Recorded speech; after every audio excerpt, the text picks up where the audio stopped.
Yo, yo, yo, you tuning in to the Notion Podcast. I am your host, Dizzy D Spill, and we are continuing the series of cleaning up the culture with the topic of Are Black Americans Sick? This is a series for that. For those that didn't watch part one, this is a series, and I'm just knocking out different things about the culture and about my people that I believe. So without further ado, of course, how I came up with this question is I've had conversations, different conversations with some of my brothers and a few of my sisters about black people in this country. And I came to realize with their help that we are sick to a certain degree. So I posed the question, and I'm definitely interested in people responding, but mentally, conditioning, the things that we've that have been indoctrinated in of those sorts. So I felt like this was needed, and I feel like this was important, and I think it needed to be broken down. We always hear some of the things that I'm covering. We always hear these things in interviews, but they're touched on for a small period of time or for a couple seconds, and then there's so many different topics, which there's nothing wrong with people interviewing and about this conversation in our culture. It's just that sometimes I think certain subjects need more time, so I decided to break this up into a series. So the last episode was about generations versus generations, basically the younger ones versus the older ones, millennials and Generation X, Generation Z, and boomers and silent generation. And so now I wanted to touch up on friendships. Yeah, corny, right? Well, maybe that word is a problem in our culture. And the reason why I wanted to go the friendship route and have this conversation is because when we look at our counterparts, or when we look at other cultures, it seems that they've understood and inherited a way of thinking when it comes to integrity and honor and loyalty. And I know in our culture, we express ourselves differently in a very unique way, but it seems that we may have these difficulties understanding these words and definitions, and then understanding the impact and the responsibility behind these words and definitions. So with friendships, I wanted to start out with some subtopics in that. I know this is all loaded, but I'm trying to do the best I can. And so the first thing that I wanted to talk about is choosing your friends wisely. Now, if you're grown like I am, you understand this very well. We all understand that either our grandparents, an older person, somebody that we respect that's older than us, or that we feel is more wiser than us, has always told us to be careful who you pick as your friends and who you surround yourself with. But we always say this. It's always been said to us as far as in something that they might do to us, or it's been said so that we're not caught up in any drama that we don't want to deal with. But I think we should also choose our friends wisely based off of our needs and their needs, right? Some friends are more needy than others. That doesn't mean that they're a worse off friend or a better off friend. It just means that we all have different personalities. But I think the word loyalty, the word honor, and the word understanding. I mean, there's a list of words, but just highlighting those things are very important. Now, I don't think it's fair to ask somebody of their loyalty when you're doing something that's against that person's morals. Meaning, if you know you have a friend that's on the straight and narrow path and you want them to lie for you because you're going to get into some drama, or you're going to deceive somebody that doesn't really deserve it. I don't think that's a good idea to say, hey, man, you're going to be loyal, right? You're going to be my friend. You're going to be my loyal friend, right? I don't think that's okay. I think a true loyalty is not involving people so that they don't have to make that decision. So that means me as a friend, I'm being loyal to you by not putting you in that position where you have to make a decision like that. I think that's a true definition of loyalty. And that's what we should look at when we're picking friends. Are we going to use the friendship against them to get what we want? Or are we going to challenge the type of friend they are to get what we want? Because I don't think that's okay.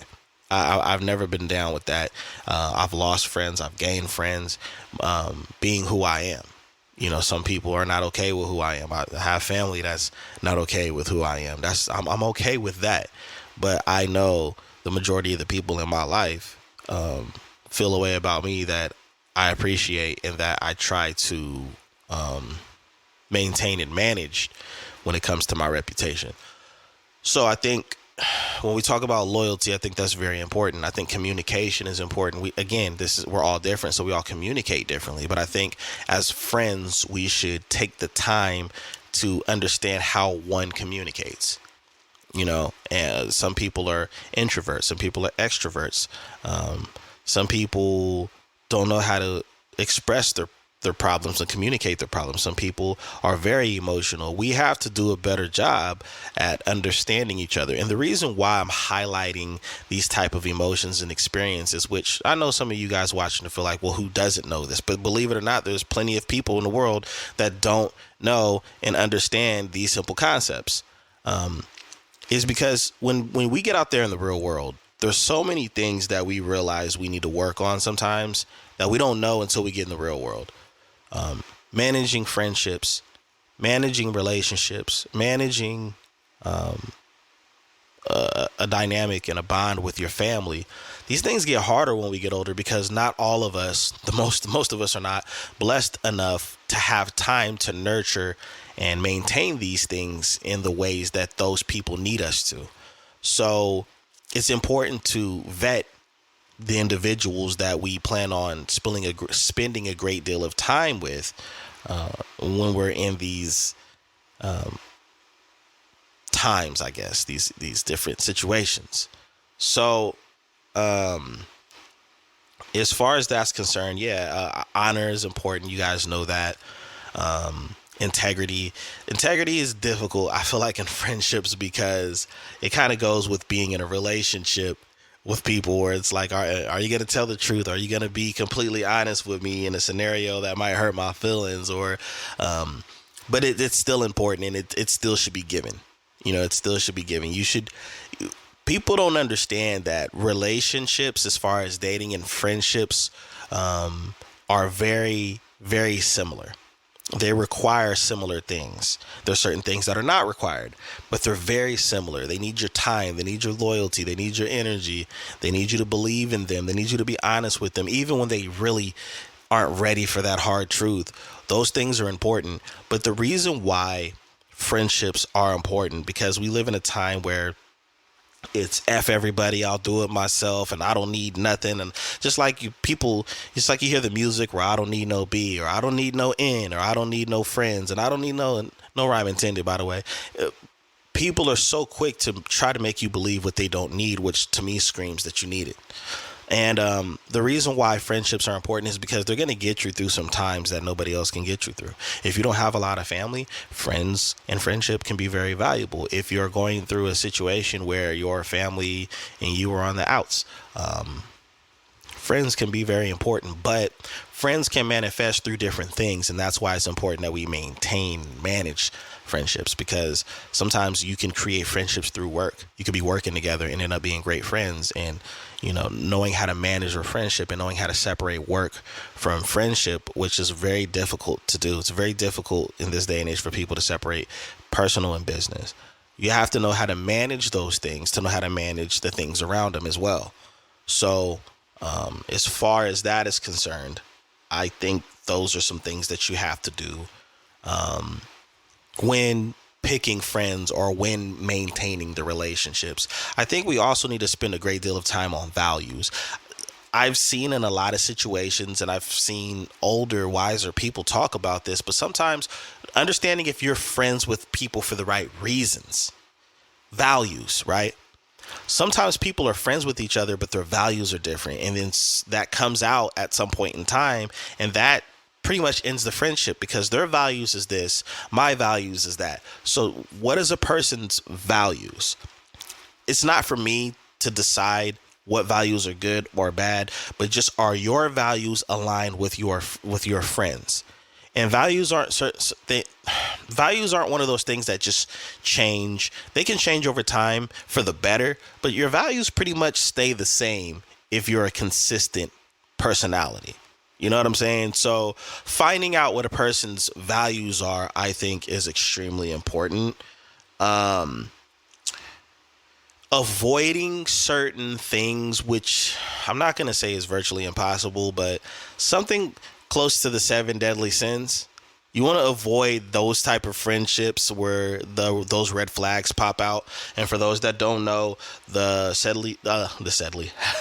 the seven deadly sins are pride, greed, lust, envy, gluttony, wrath, and sloth.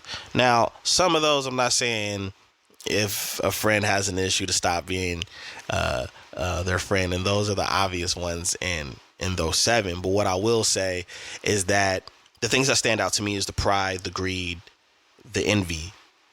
Those things I think are very dangerous in a friendship, or those are dangerous red flags to show itself in friendships, because it should be a form of unconditional love. You know what I'm saying? You shouldn't envy. If you envy your friend, you need to find out if it's really them or if it's you. If you have too much pride to let your friend understand that you are human and you do make mistakes and you didn't mean to make that mistake or say that thing or say it in that type of context, or, show them that they're taking something out of context and you didn't mean it that way.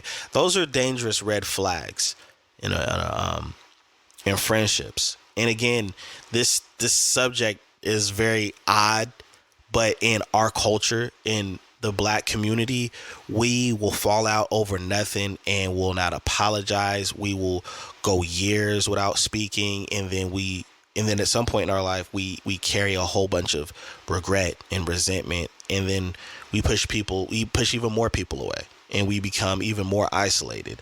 And a part of me felt like this is a little bit embarrassing that to have this conversation and to explain to my people how important these things are and what we need to do differently. But it's not, because we've inherited a different way of thinking and a different way of life because of some of the past traumas that our culture has had to deal with. So again, avoiding the signs and the red flags of the seven deadly sins is something that is extremely important. And I'm pretty sure if you've had friends, or if you have friends, that you've experienced some form of jealousy, some form of envy, and some form of pride. Now, I'm not saying if your friends happen to show these traits because they're imperfect to stop being their friend. I'm just saying if those traits are a serious problem for you and have been a problem for people outside of you, then you probably need to evaluate if you should still be friends with that person, or if you should continue the bond that you're creating with a person as a friend. Some people create friendships and they turn into relationships. So these are also red flags to pay attention to, So yeah, I would definitely say focus and understand the seven deadly sins showing itself. Forgiveness. Forgiveness is challenging, and it's very confusing too. It's confusing because we're the first person to want to be forgiven when we make a mistake, or we want to be given some grace because we may have read into something wrong or just didn't understand or know any better, ignorant to the fact, if you will. But it's very confusing because most people want to be forgiven but have a hard time forgiving. I know that throughout my life, I've carried resentment, I've carried frustration, and I still have work to do. I'm not perfect. But being forgiven does feel great. It does. It's a relief. It's like a gigantic foot being moved off your chest when somebody forgives you for a mistake that you've made, or something that you wish you've never done in the first place. But I know that struggling with forgiving people has been a thing for me, and I've gotten better. I think I've gotten a lot better. I think I'm just at a point in my life where if the behavior hasn't changed, then I just distance myself. It doesn't mean I hate that person. I can forgive and distance myself. And I think that's the hard part, because sometimes people think that you forgave me means that the relationship resumes or that their position in your life stays the same. Not all people operate like that. Some people are just like, hey, I'm not going to hold this against you. I'm not going to throw smut on your name. I'm not going to disrespect you in public and not speak to you. I will still speak to you. But that doesn't mean that you still hold the same position. You have to understand that it probably was a challenge for that person to forgive you for that one thing or those several things. But now you're going to be over here. It doesn't mean I don't like you. It doesn't mean I'll never speak to you, but I have to keep my distance to keep the mindset that you've been forgiven. And a lot of people don't understand that. And I do think that healing comes with time. So who knows? They may put you in that position because it's best for them right now as they heal from something that they've forgiven you from. And maybe you will get in that position again. Or maybe the relationship will go a whole lot further and you get a lot closer. But I think people think that forgiveness is supposed to mean that you're over it and that you'll never feel. No, some wounds leave scars.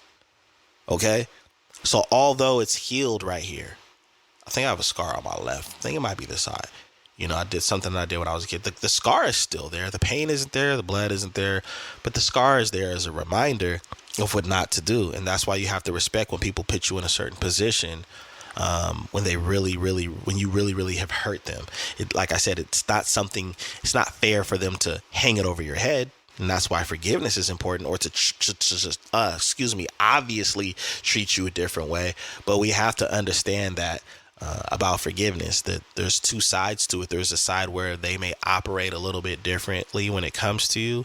And then there's a side where they shouldn't treat you a certain type of way if they truly forgiven you. You know, so I just want to get that understanding that forgiveness has to be beneficial for both sides. But I do recommend it to everyone when you're going through something. Regret, that one is tough. You know, when you're in a situation with friends and you have that funky feeling of like, man, this person forgave me. I really let them down. I really left them hanging, or I really hurt my friend. That's when you have to kind of forgive yourself. You know what I'm saying? You have to have an understanding where it's like, I was wrong, I was young, or I was stupid, or whatever the case it was.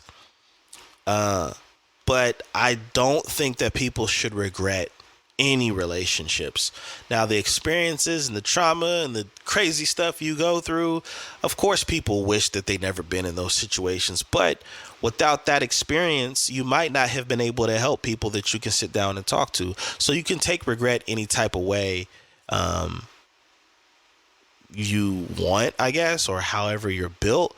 But I think when I look at regret, I always look at, as the older I get, is what I could have done better, or I wish I had said this at that time, or I wish I hadn't said that at that time. Regret obviously a lot of times falls on the victim, or it falls on the person that offended. A lot of times I've seen myself have more regret as the person that may have been the offender. If I've offended somebody, wishing that they didn't take it like that and I didn't realize they were going to take it like that, or maybe doing a better job of how I deal with someone and a problem. So I'll go that route and say, you know, that's something that we have to work on. I think I touched up on communication already, looking at my list. I bring all of these different perspectives up because in our culture, and it's the reason why I read everything before I can really dive into what I want to say as well. In our culture, we almost can't get anything done because of our relationships.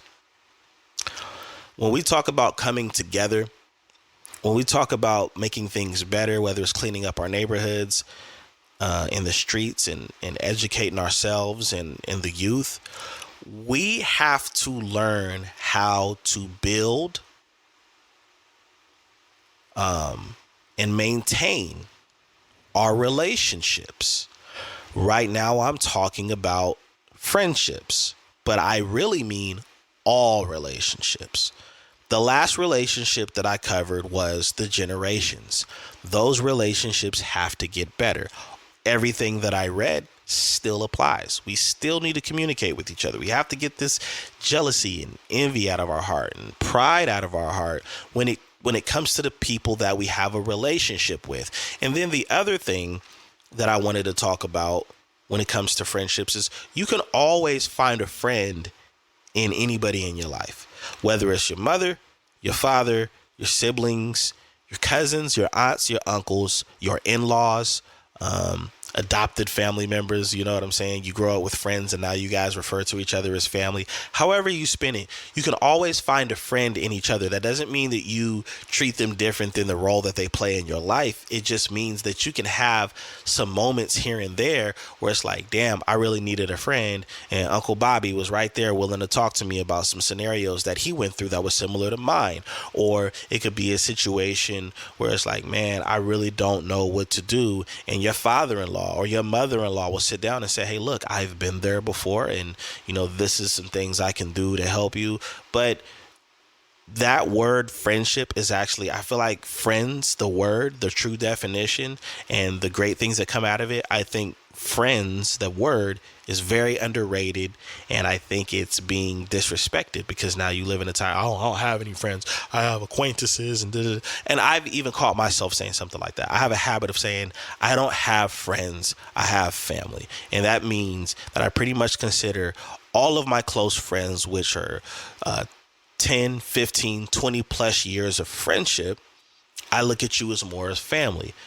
For the most part, if you've met my mom, then we pretty much family to me. You know what I'm saying? And I went to tons of different schools and still connected with these people, and they still managed to meet my mom, and meet my brother or siblings or whoever. Right. So these things are important in our culture because we always try to act like we don't need something that hurt us.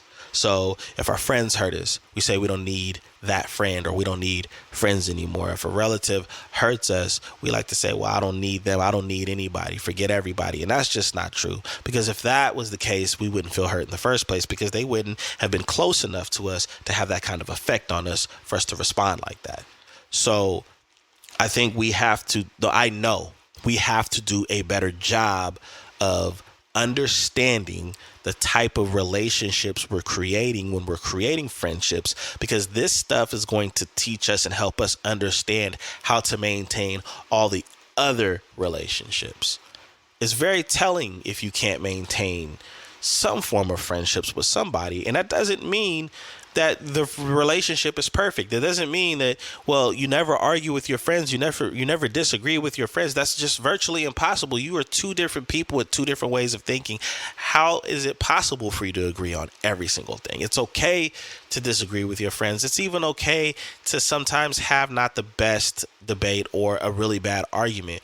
The most important thing is, what are you going to do about it? Are you going to sit down and figure out where you went wrong? We put a lot of effort into so many things that can't benefit us like a friendship can, and we wonder why the world is the way it is. Some people will devote their time and their energy into a job. Your job is not your friend. Your job will cut you off and act like it never known you. But we won't spend that kind of time, that kind of energy, and that kind of focus and understanding with our friends. And I'm talking to you, black folks, because we take a lot of each other for granted. We do. We have to do a better job with how we maintain our relationships with each other. We really, really do. And we always want to talk about how great somebody was when they're not here. I think we need to do a better job of telling each other how great they are right now, how great they were yesterday, and how great they're going to be tomorrow, and how even greater they're going to be when they leave their footprint here. I think we need to do a better job doing that. And I believe that if we were to do a better job with that, then a lot of other things in our community would grow, like our children, our neighborhoods, our businesses, and everything else. because we need our friends, we need our family, we need our elders to support us, to uplift us and get us to a better scenario.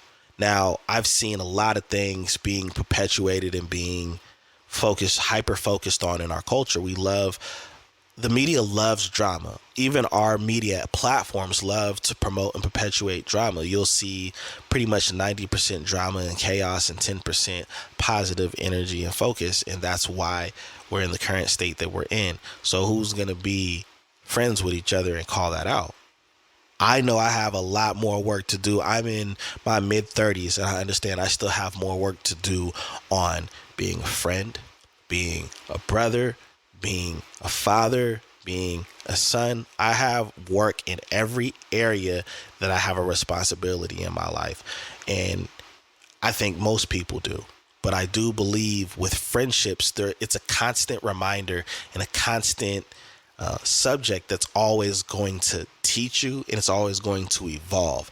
So in my belief and in my experience, I do think that focusing on those points that I made earlier, as far as communication, avoiding signs of the 7 deadly sins, and understanding each other's values is what's going to create a better environment for you to be friends and probably grow into being family that don't share the same blood.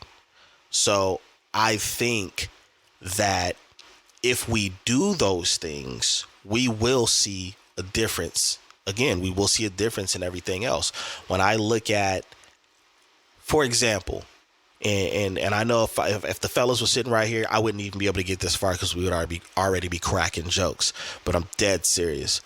What would hip hop music? Let's just take hip hop for example.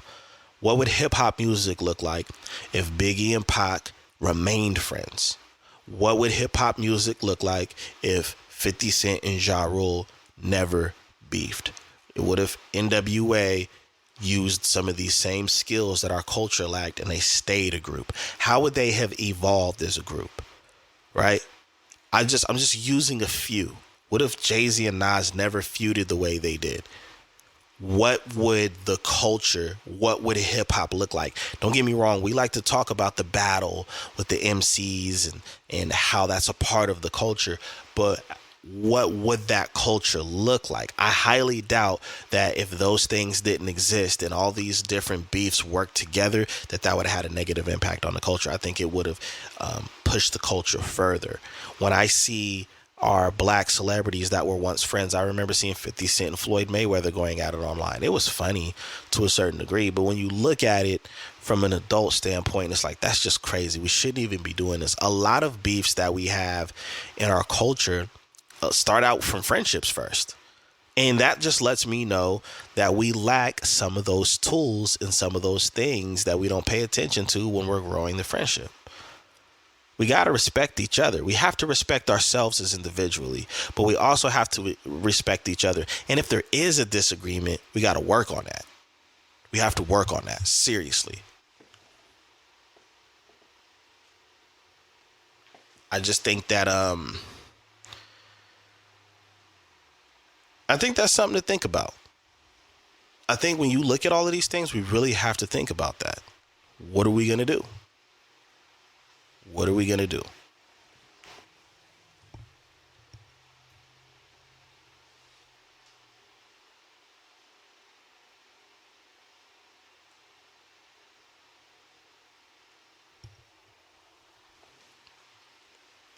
So, just some things to think about, just some things to look at in the culture. Let's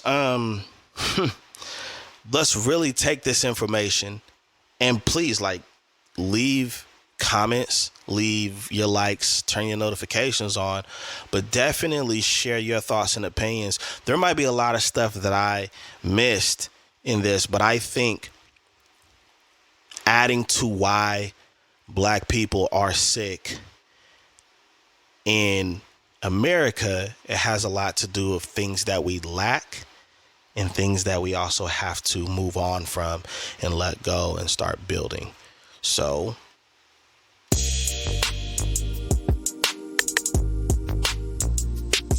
For y'all that don't know, I had to switch it up one time. This is your boy, Dizzy D Spill. You've been tuning in to the Notion podcast. I am your host, Dizzy. Please like, subscribe, follow, share the content, leave your comments. Let me know what you think and what are some more tools and things that are missing with creating a better relationship and cleaning up the culture. This is Dizzy. Till next time, peace.